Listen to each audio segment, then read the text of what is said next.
Elle s'appelait Hawa. Personne ne l'a cherchée. Personne ne l'a pleurée.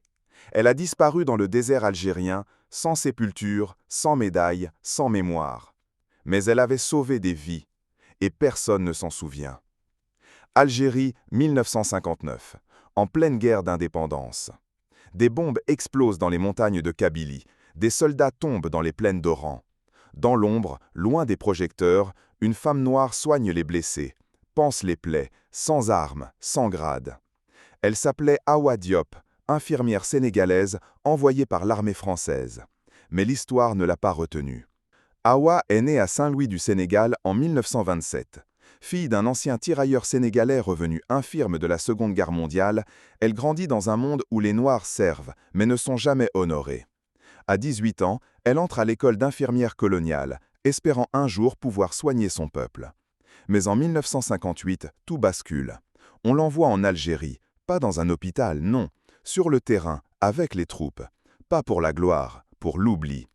Hawa soigne sans relâche.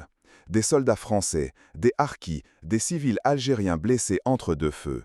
Elle parle peu, mais elle écoute. Elle lave le sang, elle ferme les yeux des mourants, elle chante doucement quand les cris sont trop forts. Un capitaine dira plus tard, « C'était une ombre dans le désert. Elle apparaissait là où la mort venait de frapper. » Mais personne n'écrivait son nom. En 1960, au sud de Tlemcen, une embuscade éclate. Un camion sanitaire est visé. Dedans, Hawa transporte 3 blessés. Elle saute du véhicule, tente de les sortir, mais une balle la touche à l'épaule. Elle continue. Une deuxième balle. Elle tombe. Les 3 hommes sont morts. Hawa est portée disparue. L'armée ne lance aucune recherche. Dans les rapports officiels, elle est notée comme non retrouvée. Aucune cérémonie, aucune lettre à sa famille, rien. Dans son dossier, une phrase. Personnel auxiliaire sans importance stratégique. Son père au Sénégal mourra 1 an plus tard, sans savoir. Sa mère attendra encore 20 ans avant d'accepter qu'elle ne reviendrait pas. En 2011, un chercheur français passionné par les oubliés de la guerre d'Algérie retrouve dans une caisse poussiéreuse aux archives militaires de Pau une lettre, écrite par un lieutenant datée de 1960. L'infirmière noire s'est interposée entre un blessé algérien et les tirs. Elle l'a couvert de son corps. Elle est morte comme ça. Je ne peux pas oublier.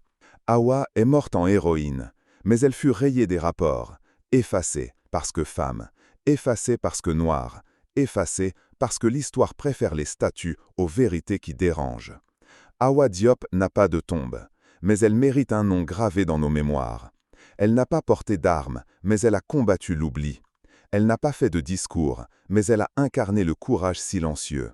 Des dizaines d'infirmières africaines ont été envoyées en Algérie. Aucune n'a reçu de médaille. Certaines n'ont même jamais été déclarées mortes. Alors aujourd'hui, souvenons-nous d'Hawa. Souvenons-nous de toutes ces femmes effacées. Des héroïnes sans visage, dont le seul tort était d'être là, mais d'être nées du mauvais côté de l'histoire. Si cette histoire vous a touché, partagez-la.